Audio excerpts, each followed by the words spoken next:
So the concept of sacred lotus came to me by way of learning about the lotus flower. Um, the lotus flower has a similar meaning or story as the phoenix bird, or the lesson behind it, I should say. It's very similar. And I learned about the lotus flower when I was doing the Sacred Woman training, Queen Afua's Sacred Woman training. And I learned about the concept of the lotus flower, which is a very beautiful concept.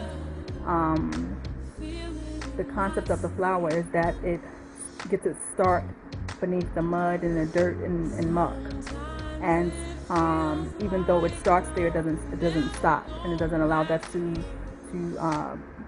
stop it, and it continues to grow, and it goes past the dirt and the muck and the mud, and it goes towards the sky, towards the sun, and it's very beautiful when it's finished growing. And so I took that concept, and also in Sacred Woman training, that concept is broken down to what it means. The muck and the mud and the dirt symbolizes challenges that we may face in life, and the lotus rises above those challenges. So I took that symbol dear to me because I feel like I've been through a lot of different challenges in life, and I feel like no matter how long it may take me, I'll always rise above those challenges and flourish and come out being more beautiful than I was before I even started. So that's where the concept came from. And I decided to do the book about 4.5 years ago. I just was ready to talk about my story and to be heard. I had spent a lot of my life not being heard and not discussing things I've been through.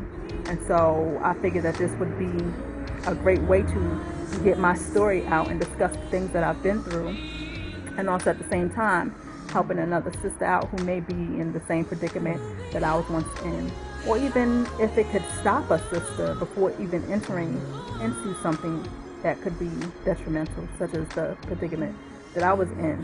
So that's where the concept of Sacred Lotus came from. It came from the lotus flower, and it came from my story, and it came from me wanting to use my story as a tool of healing.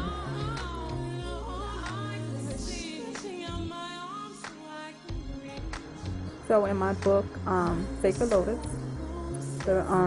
my moment of truth, the re-emergence of a survivor queen, I have no favorite chapters. All of the chapters I love dearly. There are 11 chapters, which I will tell you some of the names.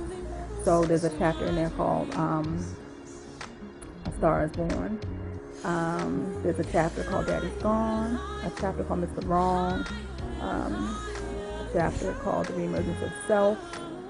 A chapter called Dirty Self. Just some of the names of the chapters, to name a few. There's more.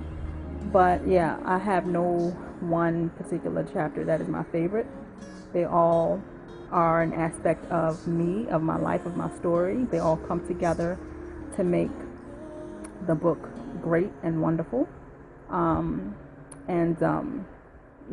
I have no favorite chapter. They're all great in my opinion. They all make the story and are my story. And without one, you couldn't have the other, because it is what it is. They're all my story.